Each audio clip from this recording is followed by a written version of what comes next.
And the winner of last week's Patreon poll is, why do I even need to say it? Look at the title of the video. It's pretty clear what movie won.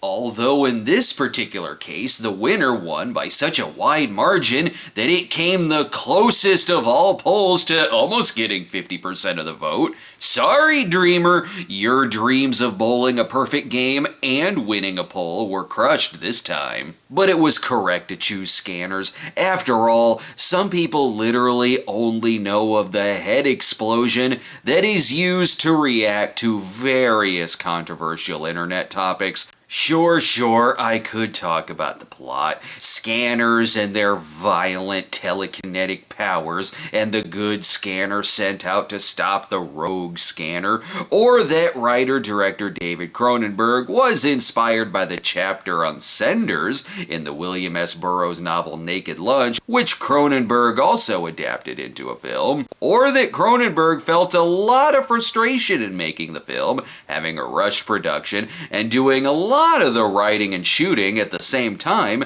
so that the financing could be considered a tax write-off. But you don't want to know about the making of the film, you just want to know about this famous scene. Keller murdered Dr. Ruth. He deserved to die. What? No, not that scene. Incorrect clips make me so... There, the head exploding scene. If you think about it, thanks to this becoming a popular meme on such sites like Twitter, really anyone could be a scanner. Watch, I'll say a controversial topic, and regardless of my opinion on it, it'll trigger this clip.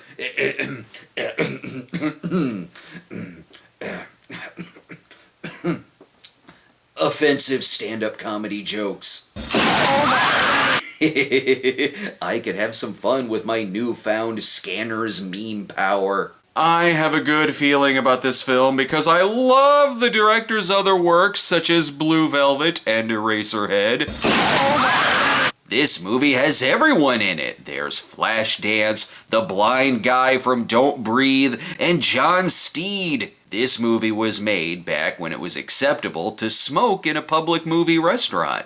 This really was all 80s movies. Just walking and smoking, not doing much else. Stephen Lack stars as neo-expressionist artist Stephen Lack, Cameron Vale. It makes sense this movie was chosen. A lot of movies featured on here have something to do with getting the old hot pogo.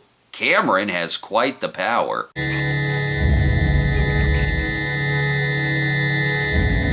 Giving people the brown noise. She definitely just shit her pants. Which has been outlawed in this universe, therefore Scanner Cameron must be captured. The guards get distracted when another chase with John Matrix is happening on the other side of the mall, and thus Chester A. Bum was captured and forced to love every movie. Only one man can take control of this scanner. Why are you such a derelict? Who's the prisoner now, asshole?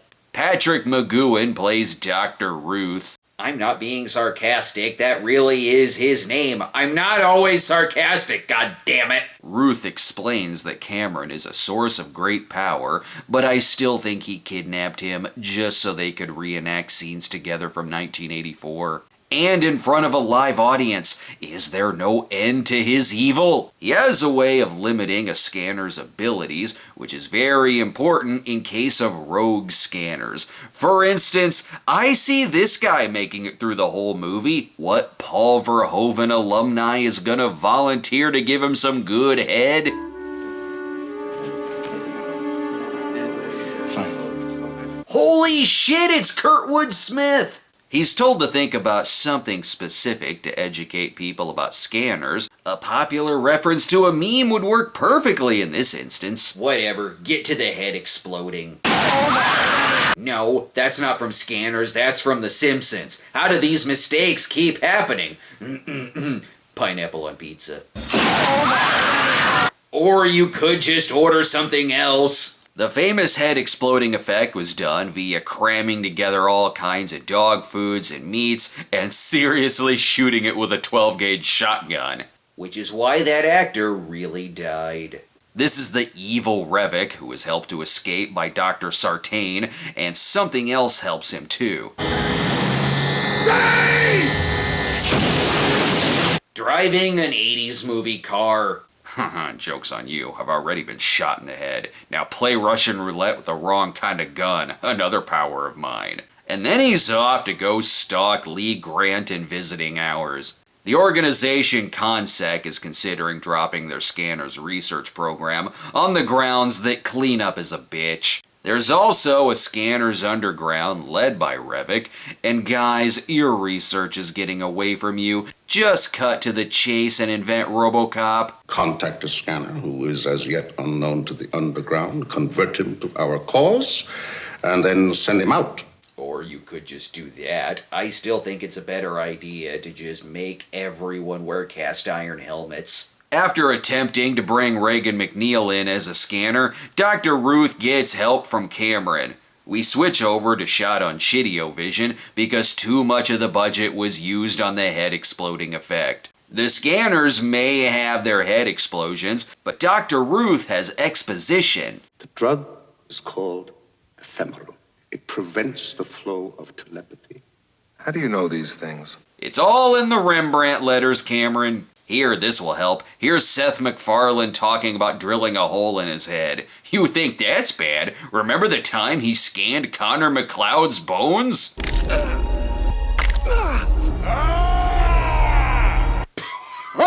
References! Look, Doctor, you shouldn't have to show me video of Michael Ironside as the bad guy. I kind of assumed he was. That's me. No, that's Michael Ironside. You're the guy from Fatal Attraction. What? No, not that Fatal Attraction. That Fatal Attraction. Keep up. Cameron will definitely be the one to stop Revok. He's their Kyle Reese. I know that this was made before the Terminator, but, time travel? Last Jedi. This movie is too good looking for my show. I don't know what to say here. I'm a snobber. I'm programmed to always be negative. Now get to the sequels. Anyway, in this Scanners version of bum fights, let's screw with this old man just because.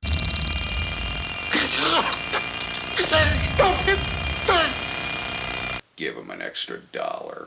You're too late. Revok has already turned people into chocolate. Oh, he's just searching for an artist to find out Revok's whereabouts. And Jennifer O'Neill finally makes her appearance as Kim. Pretty late into the movie despite being top billed. Jennifer O'Neill is famous for being in such films as Summer of 42 and Rio Lobo, but Snob fans might remember her best from Last Ounce of Courage and I'm Not Ashamed. Well, that's just depressing. Cameron finds his artist Benjamin, who's the weird artistic type.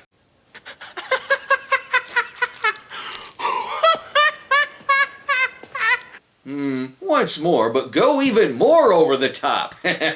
Joker movie. Then Benjamin Pierce gives up Revok and the story ends.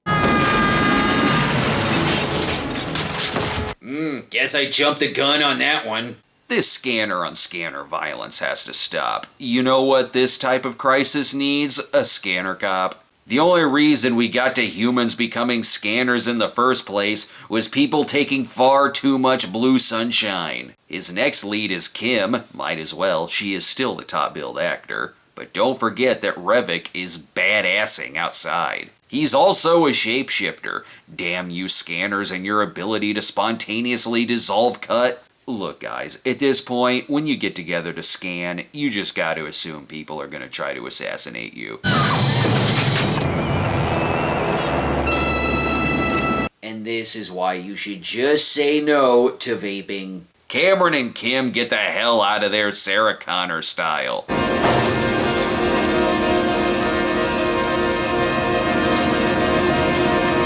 This is a polite chase scene. Oh, never mind. Guess that was a little rude.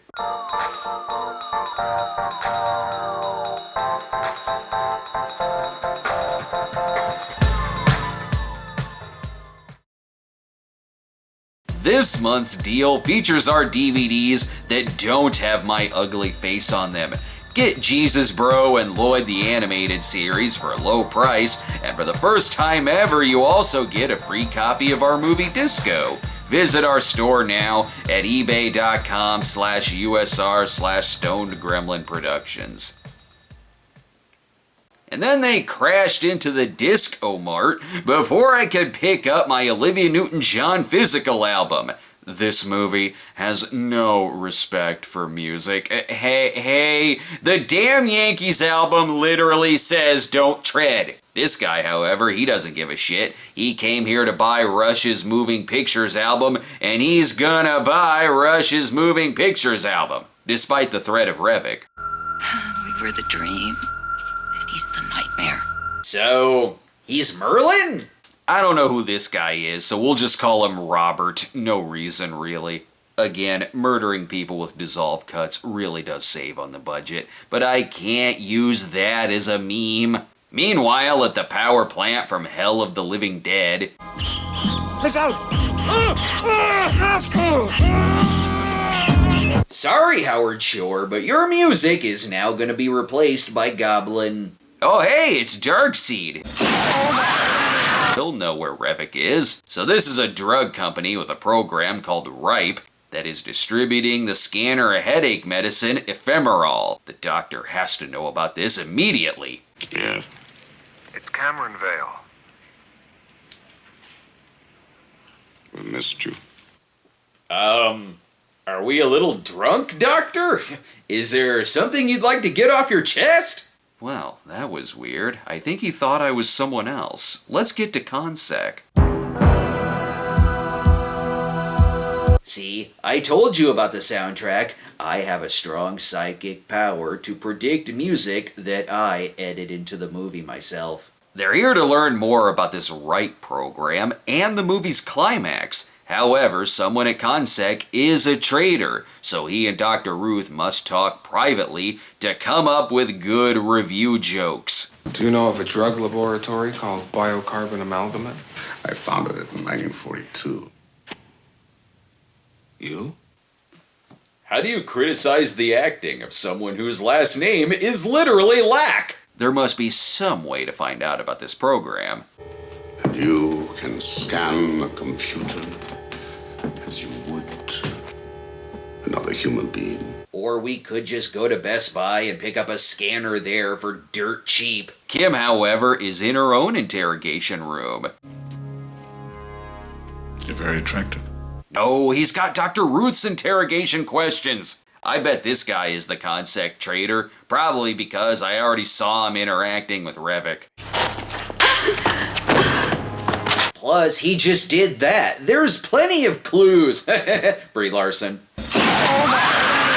But they escape, and he is itching for a head explosion. It's always been there inside me, lurking away, sucking out my joy, rotting my successes. Oh, and Dr. Ruth may be a scanner or just a brilliant monologuist. Never mind, he's neither. He's dead. This power of theirs is a burden, but it will help them escape the Overlook Hotel. Keller tried to kill me. Keller? Too bad there's Nazis in the building. Sorry, Bob. Nazis with mommy issues? I think this movie needs a therapist. They cannot access their RIPE program due to a very deep scanning, the most dangerous of computer viruses. And now we know that a scanner caused Chernobyl. Thanks, HBO. Oh, shit! Don't worry about that guy. He'll be fine. With Consec destroyed, now where is the movie gonna go?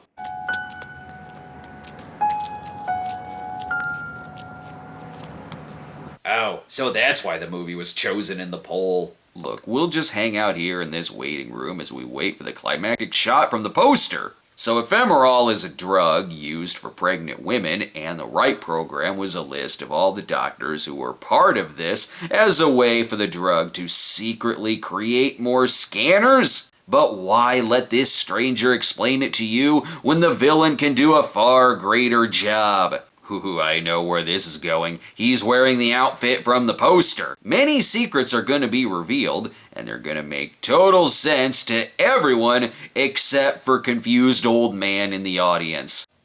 Your father, Dr. Paul Ruth. Huh? Our father. Huh?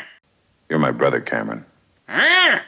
I don't know if this movie would do very well on Cinema Score. Not that that's a bad thing. So their mother was given the drug, which is why they are older scanners whose powers are way more extreme. Downside, this created the stupid anti-vaxxer movement by people who thought this was a documentary. Maybe they could talk their shit out, or... All right.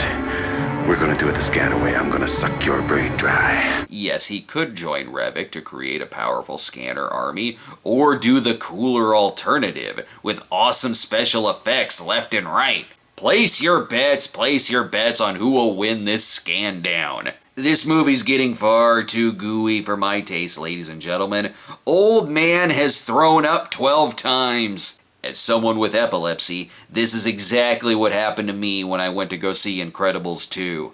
And if you're wondering who won, clearly it is this deleted shot of Cameron's exploding head. I won $20. Too bad you no longer have Consec around to clean up this mess. I sense an ending that will be ambiguous and inspire another, "Huh?" It's me, Cameron. We've won. Long live the new flesh. Oh wait, that's completely different. While the movie was divisive among critics upon release, it was Cronenberg's most profitable film until The Fly, and reassessments over the years, such as some calling the film an allegory for counterculture becoming the dormant culture. The film gained enough of a cult audience and overall positive reviews from critics to franchise the hell out of it. So 10 years later, we started getting sequels, such as Scanners 2, Scanners 3, Scanner Cop 2, Jason X, Dr. Sleep, or wait, maybe. There was even talks of a remake by Darren Lynn Bousman, which only would have been done with Cronenberg's blessing. But when he did not give his blessing, the project went away. Well, that was a surprisingly respectable conclusion to a potential remake. That saved a lot of people's heads from exploding. Ketchup on a hot dog. I must remind you that the scanning experience is usually a painful one. Oh, okay. Guess the movie's okay with that, which is fine by me because all of these head explosions are giving me a headache. And I haven't even gotten to next week's movie, The Life Zone, yet. Everywhere you go, somebody dies. Who are you? Who sent you? I'm a scanner.